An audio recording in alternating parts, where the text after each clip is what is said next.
As Emerson said, you become what you think about most of the time. Earl Nightingale, in his Strangest Secret of Success, simply said that you become what you think about all day long. So what we have found is that our outer world is merely a reflection or corresponds with our inner world. In computer language, they have an expression, GIGO, which means garbage in, garbage out. But it also means good in, good out. Now, if the human being was like an animal, and that we were programmed permanently and could never change our instincts and our responses, then we would have no hope. But the good news is that everything that we have learned, we can unlearn. That everything that has been programmed into us can be deprogrammed and can be overridden with new programming. And we say, number one, your self-concept is the master program of your subconscious mind. It's the master program. Your self-concept is your operating system. Everything that you produce on the outside is determined, modified, affected in some way by your self-concept. You cannot change what is being produced on the outside without changing your operating system. So that's the first thing we know. Second, we say you always perform on the outside based on how you think on the inside. You always perform on the outside based on how you think on the inside. Now, there are laws. The law of belief says that your beliefs become your realities. But the things that you believe may not necessarily be true. However, if you believe them intensely enough, they will become true for you. The law of attraction says that you attract into your life people and circumstances in harmony with your own thoughts. And your own thoughts may be positive or negative. They may be uplifting or depressing, but whatever, you will attract people and circumstances, just like the law of expectation says that your expectations tend to become your own self-fulfilling prophecies. In other words, what you expect to happen usually does. And if your expectations are based on false information, so you have false expectations, that's what will happen anyway. For instance, your expectations could be that you are destined to have an extraordinary life and be extremely successful. Is that no matter what happens, it's all part of a learning process that is leading you inevitably to great success, happiness, and accomplishment. And if you absolutely expect that to be true, if that's your fundamental belief, then over time that will become true. You'll be able to throw off the ups and downs of life. You'll be able to ignore the negative influences around you. If you confidently expect to be a great success, then by gum, you sure will be. No matter what people tell you, you just say, well, it'll be all right. Everything will work out fine. And we know that an attitude of confident expectation is a hallmark of highly successful people. They just expect to succeed more than they fail. They expect to be liked by others more often than they're disliked. They expect to learn from every difficulty that they have. They expect to keep making progress. They just confidently expect it. And surprise, surprise, your expectations affect your realities. What you experience on the outside is determined by how you think on the inside. As they say, you are not what you think you are, but what you think you are. In the Bible, it says, as a man thinketh in his heart, which means in his subconscious mind, way down deep, so is he. According to your faith, it's done unto you, and so on. Well, number 3 is you don't believe what you see what you believe. You see what you have already decided to believe, irrespective of whether or not that information is based on false information. One of the great rules, by the way, one of the most important of all principles, is to challenge your self-limiting beliefs. You see, we are all plagued by self-limiting beliefs. Beliefs that we tell ourselves, things that we tell ourselves to hold ourselves back. We shoot ourselves in our own feet and then we admire our own marksmanship. Wow. We hold ourselves back with self-limiting beliefs. We tell ourselves that we're limited in some way, when in reality, it's probably not true at all. The fact of the matter is that in terms of actual potential, you have so much potential that if you ran at 100 miles an hour, full blast, using your potential for the rest of your life, you would never come within miles of what you're truly capable of doing. In fact, Ernest Holmes, the great metaphysician, once said that all negativity is rooted essentially in the frustration of potential. People feel that they're capable of doing vastly more.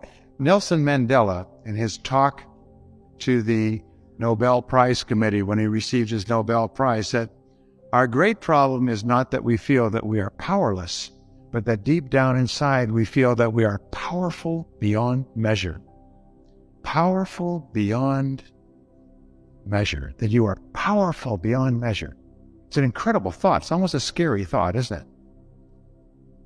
But it's also true, because the powers that you have are extraordinary.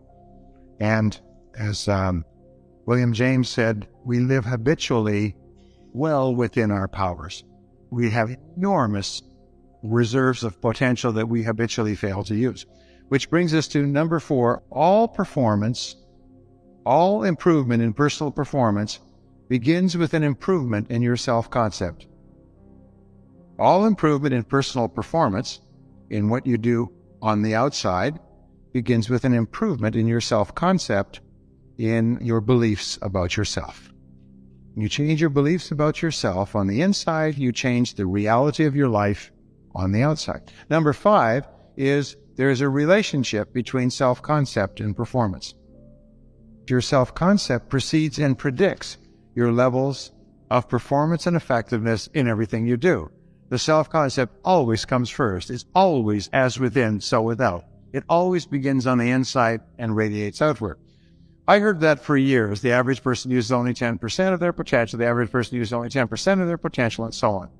And then someone pointed out to me that if that was a true statistic, that means that 90% of your potential is left untapped. Let's take it in its simplest terms. It means that compared to what you could earn, you are earning about 1/10. Or put it in reverse, you could probably earn 10 times what you're earning today. And of course, we know that is true, that you could earn 10 times what you're earning today. And why do we know that's true?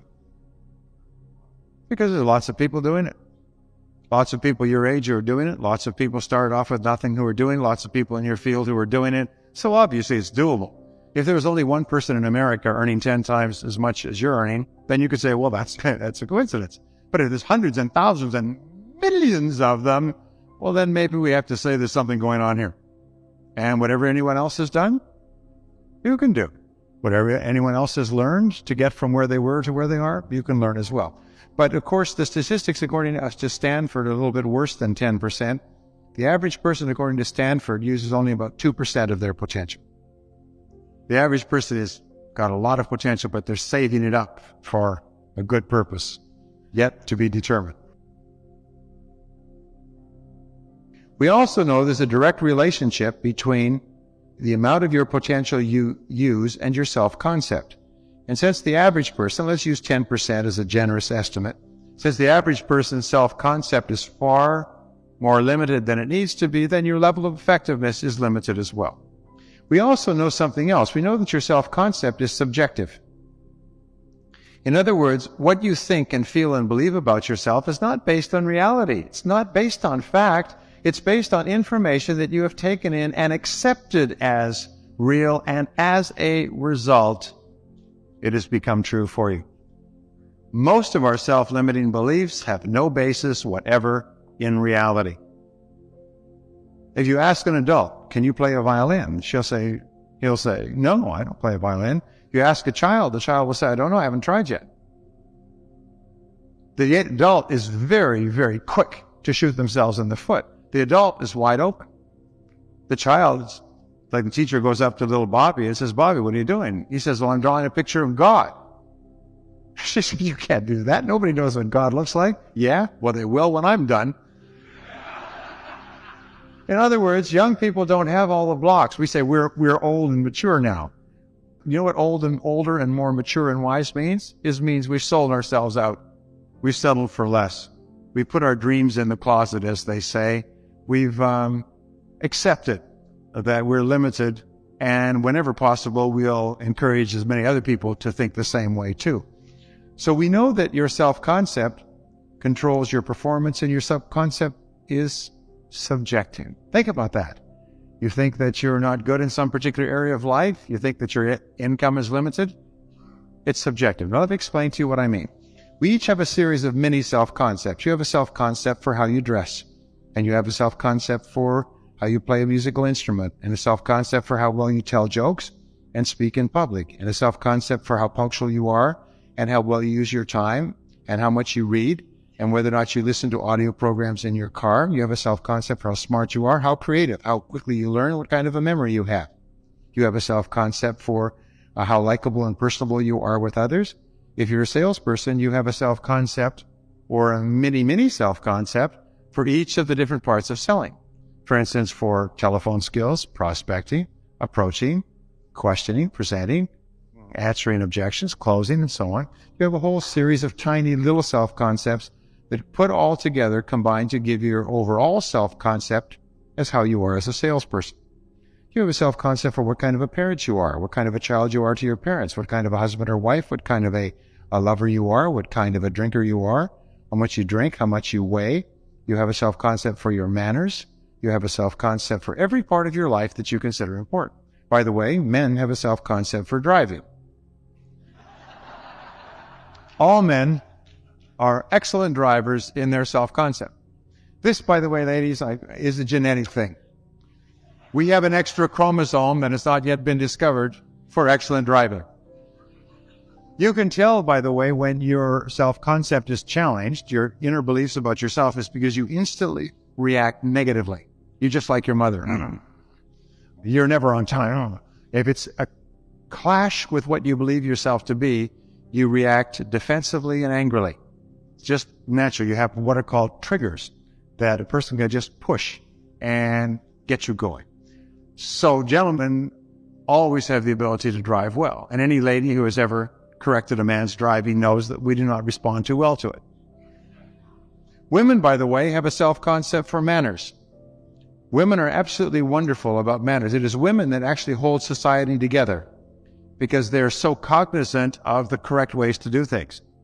And even if a woman is wearing rags and covered with dirt and throwing dishes and screaming, if you ever accuse her of having had poor manners, she will never forget. Now, here's the point that turned my life around many years ago with regard to self-concept. I couldn't believe this. I stood there staggered. I still remember the time and the place I learned it many years ago, is that each of us has a self-concept with regard to the amount of money that we make, and that you can never earn more than 10% above or below your self-concept level of income without engaging in compensatory behaviors. Your self-concept is like a thermostat, and it has what is called a comfort zone. And your self-concept level of income is your comfort zone. And you strive to get into the comfort zone, and that we know two things about the human psyche. We strive to get into a comfort zone and then stay there, and we will resist any change that moves us out of our comfort zone, even positive change. Second of all, if we're moved out of our comfort zone involuntarily for any period of time, we'll struggle to get back into it and rebuild it immediately. Has anybody ever gone on a 2 or 3 week vacation somewhere? You know, you go away, you rent a condominium. Very first thing you do is you go down to the store and buy all the same foods you left back at home. Sometimes you take your own coffee cup, and from our kids, we take their toys, their blanket, and their pillow. In other words, we move and we recreate a new comfort zone. So we know that the amount of money that you earn today has nothing to do with what you're capable of earning. It has only to do with where your comfort zone is today. If you earn 10% more or above your self-concept level of income, you'll immediately engage in what are called compensatory behaviors, throwaway behaviors. You'll do everything possible to get rid of the money. That's why, by the way, you often hear about drug dealers. They'll leave a briefcase full of money in a taxi cab. They'll actually lose it on the street. It's because deep down inside, this money is so far beyond their self-concept that they just lose the money. They just forget it. Well, if you go 10% or more below your self-concept level of income, you engage in scrambling behaviors. You work longer hours, you work harder, you take additional training, you get interested in other jobs and second income opportunities. But once you get into your comfort zone, you stay there. As it happens, your comfort zone is about 40% below the amount that you actually need right now to be comfortable. This is a basic study. People have said, how much you earn today? How much would it take for you to be comfortable? They say basically about 40% more on average. Then I'd be comfortable, but then that would become your new comfort zone. If they ask you the question a year from now, what would it be? 40% more. No matter how much you earn, you just simply adjust your comfort zone. When I learned this, I realized that if I could raise my thermostat, my financial thermostat, I could increase my income. And that was the turning point. It enabled me to increase my income 10 times in the next 5 years, and 10 times in the next 5 years. And I've shared these ideas that we're talking about here today with lots of people, and they've done the same thing. Absolutely phenomenal. The critical thing was that no matter how hard you work on the outside, nothing will change if you don't change your comfort zone, your self-concept on the inside, which is what we will talk about doing, and we are talking about doing throughout this course. So we know that your self-concept is made up of 3 parts. The first part, A, is your self-ideal. Your self-ideal is composed of your goals, your values, your aspirations, the qualities that you admire in yourself and others, your hopes, your dreams, and your visions. Now here's an important point. This is your ideal. This is the person you would ideally like to be at some point in the future. Your ideal exerts an enormous influence on the direction that you go in life, on what you do in the present to assure that you arrive there in the future. What we know is this, and I could spend an entire day on this, but we know that the critical word in here is clarity.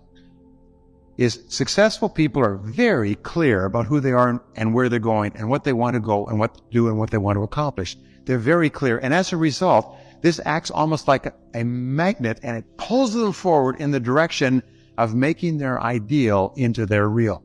So the greater clarity you have about who you are and what you would ideally like to be and have and do sometime in the future, the more likely it is that you will move rapidly towards your goals, and your goals will move more rapidly toward you. What do we know about unsuccessful people? Is that they're very fuzzy about their ideals. In most cases, they have no ideals at all. They compromise whatever qualities they may espouse. They have no visions or goals. And if something else comes along, they go that direction or that direction. Successful people are crystal clear, and they move in a straight line toward being the very best person they can imagine being, and toward achieving the very best things that they can imagine achieving. So your self-ideal is very important. The second is your self-image. Your self-image is the way you see yourself and the way you think about yourself. It's often called your inner mirror. It determines how you perform on the outside. It's like you look into this mirror before you perform. If you see yourself as an outstanding sales professional, calm, confident, relaxed, positive, highly paid, then when you work and interact with clients, that's how you'll be. If you see yourself new and inexperienced and not knowing enough about your product, then that will come across. But it is what is going on the inside.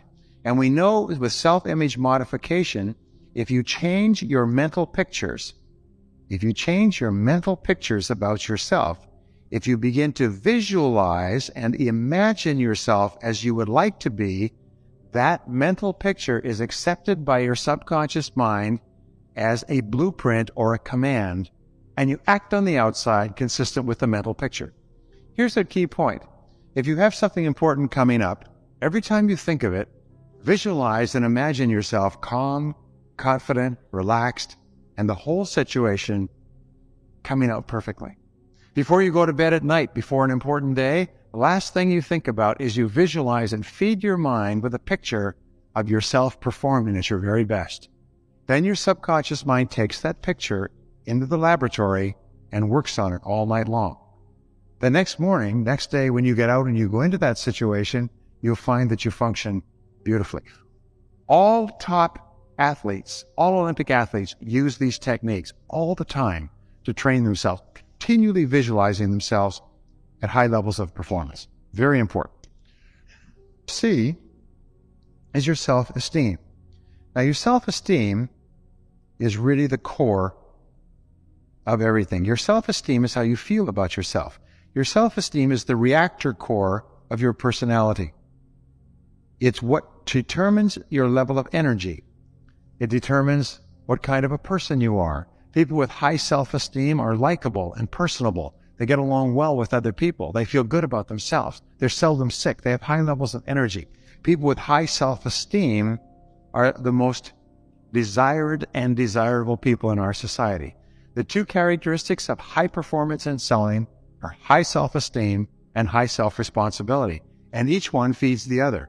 A person who has high self-esteem accepts responsibility for their life, and a person who accepts a high level of responsibility has high self-esteem.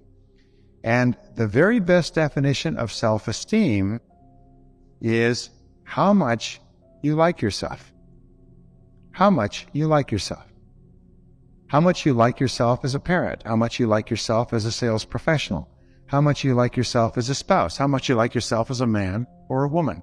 How much you like yourself in terms of physical fitness and health. How much you like yourself in terms of your income or your ability to speak or tell jokes or get along well with others. How much you like yourself. And we know that your overall self-concept is an average of your self-concept in all the areas of your life that you consider important. We also know that since you become what you think about, if you say the words, I like myself, I like myself, I like myself. If you say, I like myself, your overall self-concept goes up. When your overall self-concept goes up, your levels of performance and effectiveness in each area of your life go up as well. The more you say, I like myself, I like myself, I like myself, I like myself, the better you do. The better you do, the more you like yourself. The more you like yourself, the better you do. The flip side of self-esteem is self-mastery, self-efficacy. The more you do, the better you like yourself. The better you like yourself, the more you do. And by saying, I like myself, I like myself, I like myself, I like myself, you actually build your self-concept up and you do better at everything you attempt. Try it. Say, I like myself. I like myself. I like myself. Now, when I first learned this, I said, it can't be that simple. And yet I started saying this 5, 10, 20, 50, 100 times a day. I like myself. I like myself. I like myself. I like myself. I like myself. Like an engine. I think I can. I think I can. I know I can. I know I can. I like myself. I like myself. Now, here's an interesting point. When you first say, I like myself, you may not like yourself. When you first say, I like myself, sometimes you'll feel a little bit funny inside. This was my experience. And then I studied it in psychology, and I find that if you have old garbage stored in your subconscious mind, which says that you don't like yourself, or which is critical or skeptical of yourself, when the new message comes in, it creates what psychologists call cognitive dissonance, or two symbols clashing. The new old symbol and the new symbol, clang. And the clang is a feeling of discomfort. Whenever you say something to yourself that is inconsistent with old garbage, you feel uncomfortable and a little bit like an imposter, like a fraud, like it's not right. However, the words I like myself are perfectly good and perfectly true. And the more you like yourself, the better you do. And if you keep saying, I like myself, I like myself, I like myself, I like myself, you drive it deeper and deeper into your subconscious mind, and you like yourself more and more and more. And eventually it overrides all the old negative messages. Remember, your subconscious mind does not think. It merely responds to your commands. Your subconscious mind is extraordinarily powerful, and its job is to keep you consistent on the outside with your commands on the inside. So if you say over and over again, I like myself, I like myself, I like myself, it'll change your body language. Your subconscious mind will correct your body language and your tone of voice and your handshake. It will change your actions and reactions. You'll like yourself more, and when you like yourself more, you like other people more. And when you like other people more, they like you more. And so your life gets better and better. And everything that we do has to be aimed at increasing the amount at which we like ourselves. Why is it that we strive to be excellent in our fields? Because you can never be happy and you can never have high self-esteem if you feel inferior in your field. The absence of a commitment to excellence is an acceptance of mediocrity. When you become one of the top 10% in your field, you really like yourself. You feel good about yourself. People respect and esteem you and look up to you, and they ask for your advice. And your bosses respect and esteem you and want to take you out for lunch. And your customers like you and want to buy from you and recommend you to others. And you live in a beautiful home and you drive a nice car and you feel wonderful about yourself as a person. So the reason we strive for excellence is because excellence reinforces and supports our self-esteem. You can't have self-esteem all by itself floating in the air. You can't have high self-esteem detached from reality. You can't be a jerk and a failure and have high self-esteem. So what you do is you constantly, when you have goals, you have higher self-esteem. Because only people who have high self-esteem set high goals for themselves. So the very act of setting high goals creates what is called the reversibility effect. Is if people with high self-esteem set goals, and you want to have high self-esteem, you set goals, and it causes you to have high self-esteem. If people have high self-esteem, get along really well with others, then concentrate on getting along really well with others, and surprise, surprise, they will treat you well, and your self-esteem will go up. Everything is back and forth, windshield wiper. And your whole life must become a constant process of upgrading your self-esteem in every area of life that's important to you, and you will accomplish extraordinary things. And it starts by saying, I like myself. So number 7, the most powerful words in self-concept reinforcement are the words, I like myself. I like myself. If you tell your children, I love you, you're the most wonderful children in the world. If you tell your spouse, he or she is the most wonderful person in the world, they like themselves more. They like themselves more, they like you more. If they like you more, you like them more. You can actually dramatically enhance the quality of your relationships with the people around you by saying things to them that cause them to like and respect themselves even more. Because everything that you do that causes another person to feel better about themselves causes you to feel better about yourself. We are constructed by nature in the most remarkable way, as you cannot uplift another person without it simultaneously uplifting yourself. The flip side is also true. We cannot do something negative or say something negative about another person without tearing down ourselves as well. Shakespeare once wrote that the fragrance of the rose lingers on the hand that casts it. The fragrance of anything that you cast lingers on your hand.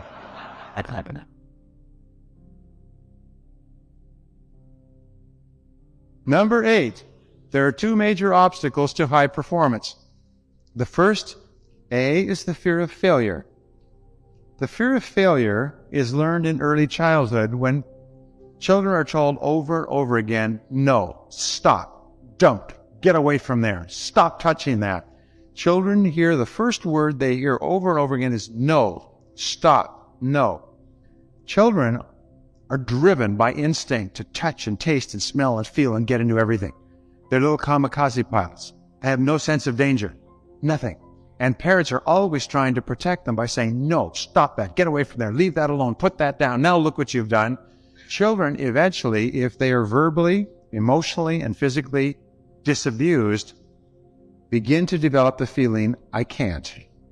I'm too small. Every time I try something, Mommy gets mad at me, they get angry with me, they shout at me, I can't. I can't. I can't. And as adults, whenever we're presented with a new opportunity, a new possibility, a book, a tape, a course, a job, a promotion, the first thing, I can't. I can't. Come up here and speak to the group. Oh, God, I can't. I can't. I can't. Just stand up and tell us how you got to where you are in your life. Oh, 54% of adults would rather die than speak in public. I can't.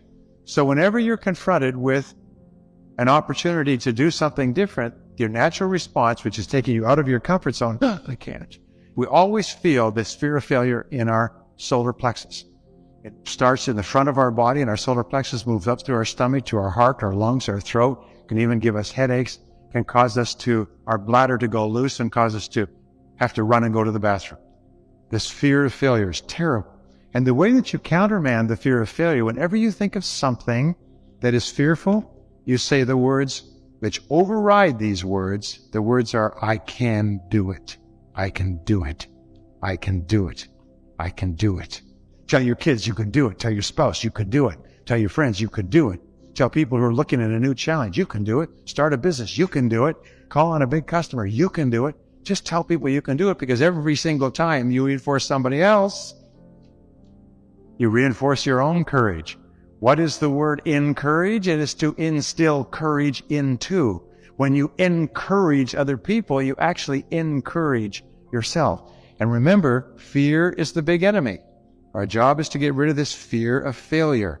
This fear of failure that holds us back and paralyzes us. Imagine if you weren't afraid of anything in the whole world, what a difference it would make. Imagine if you were guaranteed a success in anything. If somebody waved a magic wand and said, whatever you do from now on, you'll be successful. and you went out here and you could do anything, call on anybody, go anywhere, start anything, try anything, and you'd be successful. We don't realize how much of a role fear plays in our life until we think what we would do if we didn't have any. And B is the fear of rejection. Fear of rejection is the second big fear, and it's learned when children are told, you better or else. If you don't, you're going to be in big trouble. Now you're in trouble, and parents withdraw their love and affection from the child and express disapproval and anger for what the child does. And the child wants to get along and wants to be loved and needs love more than anything else. So children learn at a very early age, if you want to get along, you better go along. So they eventually stop doing what their parents disapprove of, and they start saying, I have to. I have to. I have to do what mommy wants. I have to do what daddy wants. I have to do what they approve of, or they won't love me. And then we become adults, and this goes unconscious, and it's programmed into our subconscious mind, and many adults become hypersensitive. They're hypersensitive to the opinions of others. They're hypersensitive to the criticism of others. I have to do this.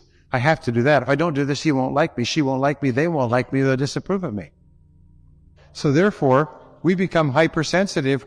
We have this fear of rejection, which is a fear of criticism. It's a fear of ridicule. It's a fear of disapproval. And we find that all successful people have to overcome these fears of failure and these fears of criticism, these fears of disapproval, in order to move ahead in their lives. So what is the counter to the words I have to? It is, I don't have to. I don't have to. I can do anything I want to do, and I don't have to do anything I don't have to do. One of the most important things we do in life is we begin to define ourselves in our own terms. What this means very simply is this, is you do what you do because you want to do it and because it's consistent with what you think is the best in your own life.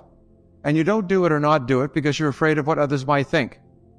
Because what others might think is really quite irrelevant because it changes all the time anyway, and you cannot organize your life on it. I read Cyrano de Bergerac, the play by Edmond Rostand, some years ago. Cyrano is an extraordinarily individualistic, self-confident, outspoken man, just a great, interesting man. Later on in the book, they ask him, they say, Cyrano, or in the play, Cyrano, why is it that you have always been so individualistic? You always have gone your own way. You've always been indifferent to the opinions of others. He said, well, he said, as a young man, I thought about this a lot, and I realized that the opinions of others were inconstant and constantly changing. So I resolved to follow the law of least resistance in this, that I would please at least myself in all things. And you know something? This is the height of rationality, because everybody else's opinion comes and goes and changes and is inconstant as the wind and the weather. Please at least yourself. If you have to doubt, you say, what do I want to do? What do I, me, really want to do? And don't sacrifice your life because of what you think that others may think. Because the fact of the matter is, if you knew how little others really thought about you, you'd be insulted.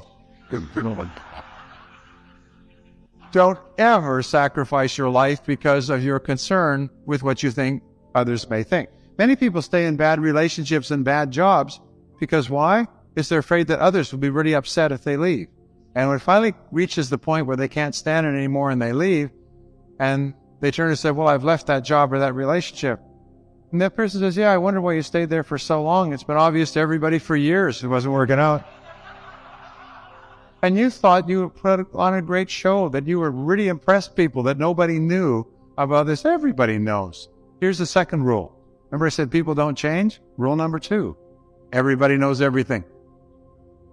If you believe that other people don't know everything, then you probably need some counseling. Everybody knows everything. And if they don't know, somebody will tell them very soon. So those are the things. I like myself. And here's the most wonderful thing, is that the more you like yourself, there's a direct relationship, a reverse relationship between self-esteem on the one escalator and your fears of failure and rejection on the other. Is the more you like yourself, the less you fear failure. The more you like yourself, the less you fear rejection. The more you like yourself, the less fears you have. So when you say, I like myself, and I can do it, and I don't have to do anything I don't want to do, when you talk to yourself in a positive way, you think, feel, and act in a positive and constructive way. 95% of your emotions at any moment are determined by how you talk to yourself. If you talk to yourself in a positive, constructive, dynamic way, I like myself, I'm the best, I love my work, I can do anything I put my mind to do. If you talk to yourself like that, then your self-esteem gets higher and higher and your fears get lower and lower. It's not your fears will go away, but when you do have little fears, you confront them, you counterattack them, you charge at them with, first of all, taking charge of your mind and then doing what it is you fear until the fear is gone, right? All right. This is the key to high success. Number 9, there are 2 major traps based on fear. The first major trap, A, is called learned helplessness. Learned helplessness is a major mental illness that preoccupies 80% or more of Americans. We feel helpless. We can't change. We can't lose the weight. We can't increase our income. We can't get on top of our bills. We can't achieve financial independence. We can't sell more, earn more, do more, have more. We can't. I can't. And we just become so preoccupied with it, then we fall in love with our excuses. Richard Bach once wrote in one of his books, "Argue for your limitations," and sure enough, they're yours. And most of us take the brief against ourselves and argue against ourselves in court. We prosecute ourselves and tell ourselves all the reasons why we can't do it, why we're helpless. But the fact is that you are not helpless, you are powerful beyond measure. Isn't that true? Say yes. And if you believe it to be true, it becomes true for you. B is the comfort zone. The comfort zone is the most dangerous of all. The comfort zone is what we slip into, and some people slip into a comfort zone when they're very young. In fact, there's been some interesting work done in the last few years on age. You know, sometimes people say, close your eyes, and here's a question. How old would you think you were if you didn't know how old you were? And you know something? Your mind is largely ageless. Your body ages, but not your mind. If you were divorced from your body, you wouldn't know how old you were. That's why people who have amnesia have no idea how old they were or anything. And sometimes a person who's 39 will think they're 29, so they act 29. So your comfort zone is very important. So they say, how old are you? Do you know how old you are? You are as old as your dreams. You're as old as your hopes and your flexibility. You're as old as your goals. And there are people who are 65 years old and they're dynamic and they're excited and they're trying new things and they're learning to operate computers and they're taking up skiing and skydiving and scuba diving. And there are people who are 25 who are old because they've gotten into a comfort zone, and then what they do is they protect and defend and backpedal and shovel and so on. So what is your comfort zone? And whatever it is, get yourself out of the comfort zone with bigger goals. And we'll talk about this. Bigger goals, bigger dreams, bigger visions. And whenever you see somebody else who's doing something well, you just say, why not me? I could do that. I could do that. I could do that. So finally, number 10, your goal is to become unstoppable. And since you become what you think about most of the time, how do you become unstoppable? What you do is you say, I am unstoppable. And whenever you feel like stopping, you catch yourself and you repeat, I am unstoppable. Say it, I am unstoppable. And whenever you run into any difficulty of any kind at all, you just simply stop and say, wait a minute. I'm unstoppable. I cannot be stopped. If you want to stop me, you'd better bring a .357 Magnum and get the first shot in the first time, or I'll be all over you like fleas on a hound dog. I am unstoppable.